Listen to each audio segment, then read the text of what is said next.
Okay, so I was going to go over this for you so you can kind of see an explanation. So the stadium has 40 rows of seats. The row in the back of the stadium has 250 seats. Each successive row has three less seats than the prior row. How many seats are in the front row?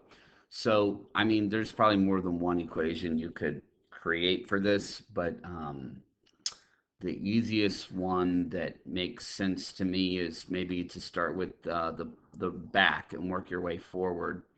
And so what I'm gonna do is my equation is gonna be a sub n, and so you know your common difference is three because you keep decreasing by three. So we start at 250, and we're gonna lose three for every row that we move forward. And so I'm just going to multiply that. Or actually, I'm sorry, let me fix this actually. If I want to, like I said, once again, there's probably more than one way you could do this, but I'm going to put this as 253 minus 3n. And so the way I'm going to do this is, like I said, I'm going to be counting forward. So a sub 1 would be the last row. So a sub 1, I'd plug that in for n and subtract, and I'd get 250. So that's the last row, right? And I'm going to move forward, and there's 40 rows, right? So if I want to know what like I said, I'm kind of doing this maybe a little backwards, but if I want to know what the front row is, that'd be the 40th row.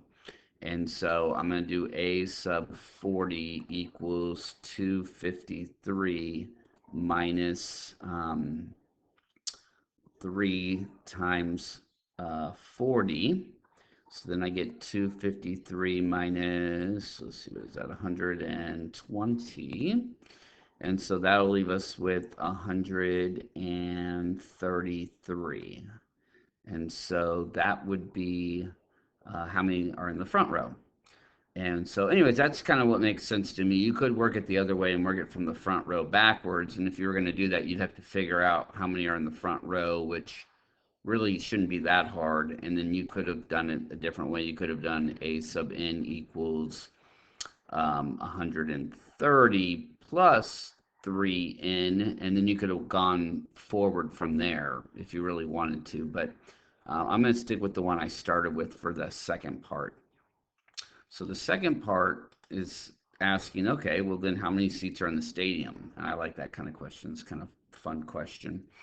And so whenever you have an arithmetic um, sequence like this where it's changing at the same rate, what we're going to do, basically the formula for that is that you find the average, and then that so what we're going to do is we're basically going to take the if you were to look at the first row and the 40th row, that would be the same amount of seats as if you were to look at the second row and the 39th row and the third row and the 38th row and so on. If you were to add those rows together, they would be the same because row one keeps increasing by by three, and the rows in the back are decreasing by three. So anyways, they're the same. And so that's kind of where this formula comes from to find the sum of the rhythmic sequence. What you do is you're going to take the number of terms and divide it by how many we're going to add together. Oh, I'm sorry.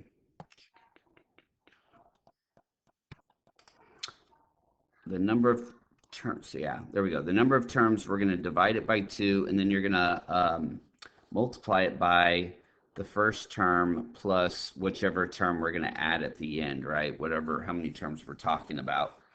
And so that's going to be the formula we're going to use for this to figure out the summation from row 1 to row 40. And so let's see, what are we dealing with here? So we're dealing with 40 rows, right? And so we're going to have 40 divided by 2. And then the first row, we found out from the previous question, has 133. And then we know the last row has 250. And so, see, that's kind of like I kind of made this little picture over here.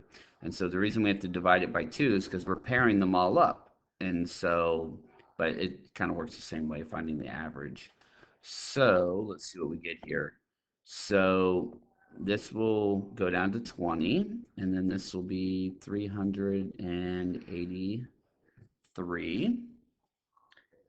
And then let's see, we'll go ahead and multiply that. Let's see, 383 times 20. So 7,660 is what I'm coming up with. So anyways, hopefully that, gives you a little bit better clarification. If you need anything else, just let me know.